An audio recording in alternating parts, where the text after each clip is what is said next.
kita.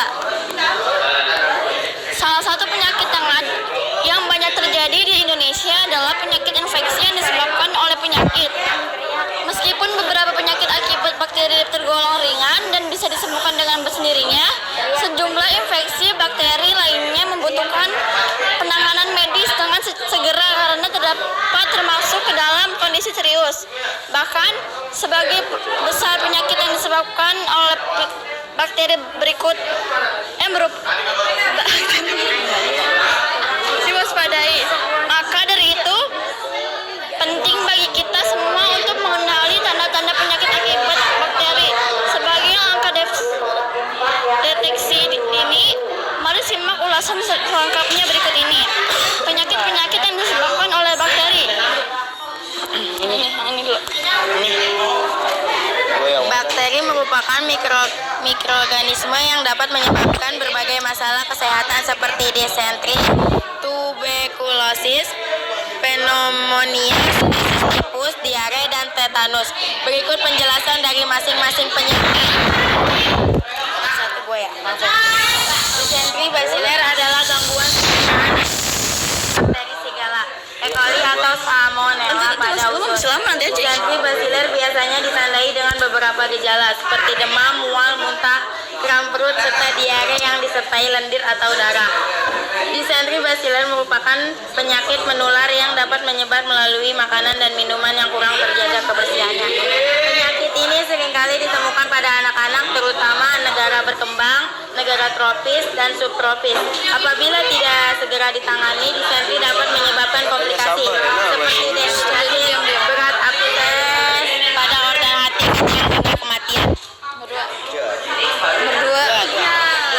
Tuberkulosis adalah penyakit yang disebabkan oleh infeksi bakteri Mycobacterium. Penyakit yang menyerang sistem pernapasan ini bersifat menular dan dapat menyebar melalui droplet atau percikan udara dari orang yang terinfeksi. Beberapa gejala yang muncul akibat tuberkulosis diantaranya sesak napas, batuk lebih 2 minggu yang dapat disertai darah hingga nyeri dada.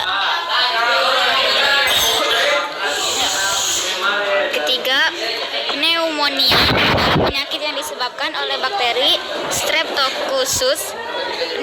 Pneumonia ini yang menyerang saluran pernapasan bawah. Kondisi ini menyebabkan area paru-paru dipenuhi oleh cairan, lendir atau nanah, sehingga mengakibatkan penderitanya mengalami kesusahan untuk bernapas. Pneumonia ini biasanya ditandai dengan demam tinggi, batuk, sesak napas, berkeringat, dan penurunan nafsu makan, detak jantung terasa cepat hingga menggigil. Penyakit ini dapat terjadi pada siapa saja. Namun seseorang dengan kondisi berikut berisiko lebih tinggi mengalami pneumonia, yaitu berusia di bawah 2 tahun, perokok aktif, lansia, memiliki riwayat asma, gagal jantung, dan penyakit kronis lainnya. 4. Sepsis merupakan penyakit yang terjadi ketika sistem imun tubuh merespon secara tak terkendali terhadap infeksi bakteri. Akibatnya zat antibodi yang dilepaskan dalam aliran darah untuk melawan infeksi justru akan menyebabkan peradangan. Jika sudah parah, sepsis dapat menyebabkan shock septik atau gangguan fungsi organ yang berisiko menyebabkan kematian. Kondisi ini dapat dialami oleh siapa saja, namun lebih sering terjadi pada anak-anak, terutama bayi baru lahir dan bayi prematur, karena daya tahan tubuhnya belum optimal. Beberapa gejala sepsis pada bayi yang perlu diwaspadai adalah muntah, penurunan nafsu makan atau minum ASI, demam, timbul ruam kemerahan, hingga kesulitan bernapas. 6. Diare juga merupakan salah satu contoh penyakit yang dapat disebabkan oleh bakteri Salmonella dan E. coli. Diare termasuk dalam gangguan pencernaan yang biasanya ditandai dengan peningkatan frekuensi BAB, perubahan bentuk fresh menjadi cair, dehidrasi, dan nyeri perut. Tidak hanya pada orang dewasa, diare juga dapat menyerang anak-anak termasuk bayi. Meski umumnya tidak berbahaya dapat sembuh dengan sendirinya, diare tetap perlu diwaspadai dengan mencegah terjadinya komplikasi yang lebih serius.